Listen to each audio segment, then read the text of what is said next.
ሰላም እንዴናችሁ? ውድ የማን ዩናይትድ ኢትዮ ፋንስ ተከታታዮች በያላችሁበት ሰላማችሁ ይብዛ። በርካታ ስፖርታዊ መረጃዎችን ወደ እናንተ ይዘን ቀረብን። እስከ ፕሮግራማችን መጠናቂያ ድረስ አብራችሁን ቆዩ። የማንቸስተር ዩናይትድ ሰዎች በማቴዎስ ፈርናንዴስ ላይ ያላቸው ፍላጎት እውነት ከሆነ በጊዜ ለማስፈረም እጅግ በጣም ጥሩ እድል ተመቻችቶላቸዋል ተብሏል። ምናልባትም የክረምቱ የመጀመሪያ ፈራሚ ይሆናል ተብሎ ይጠበቃል። በተጨማሪም የዌስትሃም መውረድ ነገሩን ይበልጥ አልጋ ባልጋ ያደርጓል ተብሎ ይጠበቃል። ተጫዋቹ በግል ከማንቸስተር ዩናይትድ ጋር ከተስማማ ሳይወዱ በግዳቸው እንዲዋጋውን ቀንሰው ለመሸጥ ይገደዳሉ ተብሎ ነው የሚጠበቀው። ምናልባትም ይሄ ተጫዋች በሚገባ ወደ ማንቸስተር ዩናይትድ መምጣት እንደሚፈልግ ለማሳወቅ ሙከራ አድርጓል። ማቴዎስ ፈርናንዴዝ በአካዳሚ በነበረበት ወቅት ከብሩኖ ጋር በተያዘ ስለተለጠፈ አንድ አጋጣሚ እንዲህ ሲል ይስታውሳል። ከቤኔፊካ ከ16 ዓመታት በታች ወይም አንደር 60 ቡድን ጋር እየተጫወተ በነበረበት ጊዜን አስታውሳለሁ። ብሩኖ በአጠገቡ ባለው ሜዳ እኛን እየተመለከተ ነበር። ኑኖ ሜንዴዝም ከሱ ጋር የነበረ ይመስለኛል። ልክ ብሩኖን ሳየው እንዲያስታውሰኝ ብዬ በድንገት ሜዳ ላይ ብቃቴን ለማሳየት መሞከርና በሁሉም ሰው ላይ መጮህ ጀመርኩ ሲል እንግዲህ ይህ ተጫዋች ተናግሯል። በዚህም ሆነ በዛ ተጫዋቹ ወደ ማንቸስተር ዩናይትድ መምጣት ፍላጎት እንዳለው የሚያሳብቅ ነው።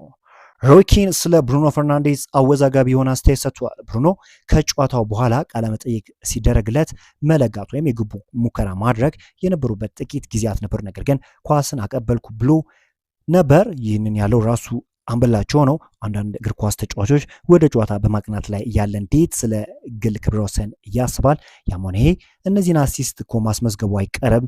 ግን የሳምንቱ መጨረሻ የዩናይትድ ጨዋታ ዋና መነጋገሪያ ነጥብ መሆኑ በጣም አሸማቆኛል፣ ይዘገንነኛል። ደግሞ ተጫዋቾቹ እሱ አሲስት ሲያደርግ ሄደው ሴሌብሬት ያደርጋሉ፣ ጎሉን ያስቆጠረው ተጫዋች ሲል እንግዲህ አሉታዊ የሆነ አስተያየት ለመስጠት ሮይ ኪን ሙከራ አድርገዋል። አልታይ ባይንደር በክረምቱ ዩናይትድን በመልቀቅ ቤሺክታሽን ሊቀላቀል የሚችልበት እድል አለ ተብሏል። ይህ ተጫዋች ከማንቸስተር ዩናይትድ የመልቀቅ እድሉ እጅግ ሰፊ እንደሆነ እየተገለጸ ይገኛል። ከሱ ባሻገር አንድሪ ኦናናም ከማንቸስተር ዩናይትድ የሚለቅበት እድሉ ሰፊ ነው ተብሏል። ሉዊስ ኤንሪኬ በማንቸስተር ዩናይትድ በሚገኙ አንዳንድ ወሳኝ ሰዎች እጅግ ይፈልግ እንደነበር ተነገረ። ዩናይትድ ጥር ላይ አሰልጣኙን በክረምቱ የግል ለማድረግ ይችል እንደነበር ለማጣራት ቢሞክርም የሚቻል እንዳልነበረ ግን ፋብሪዚዮ ሮማኖ አሳውቀዋል።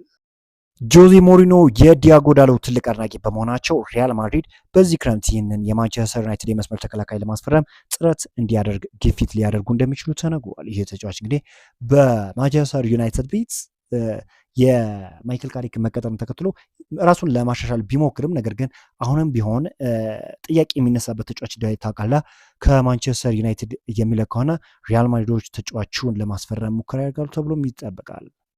የማንቸስተር ዩናይትዱ ግብ ጠባቂ ቶሚሰን በማንቸስተር ዩናይትድ ቤት እስከ ሰኔ 2027 ድረስ የሚያቆየውን አዲስ የአንድ ዓመት ኮንትራት ለመፈረም ስምምነት ላይ ደርሷል ተብሏል። እንግዲህ በቂ የሆነ የመሰለፍ ዕድል የተሰጠው ያለ ግብ ጠባቂ ነው ለማለት ያስቸግራል። ነገር ግን አሁንም ቢሆን እስከ 2027 ድረስ የሚያቆየውን አዲስ ኮንትራት ለመፈረም እንደተስማማ ነው እየተነገረ የሚገኘው።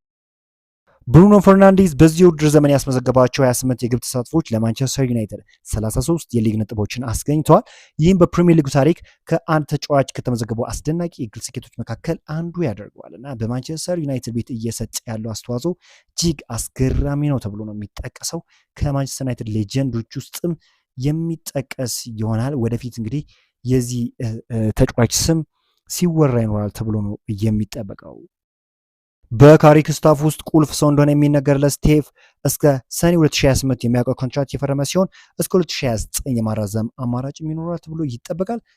በማይክል ካሪክ የአሰልጣኝነት ዘመን ውስጥ እንግዲህ ቁልፍ የሚባል ሰው እንደሆነ ይታወቃል እና በማንቸስተር ዩናይትድ ቤትም የሚቆይ ይሆናል።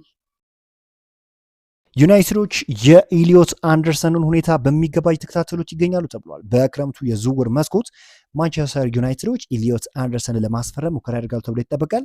እንግዲህ ዩናይትድ በሜዳው ኖቲንግሃም ፎረስቶችን በገጠመበት ጨዋታ በሚገባ ብቃቱ ማስመልከት የቻለ ተጫዋች እንደሆነ ይታወቃልና ከዚህ አንጻር ማንቸስተር ዩናይትዶች የተጫዋቹን ሁኔታ በሚገባ እየተከታተሉት ይገኛሉ።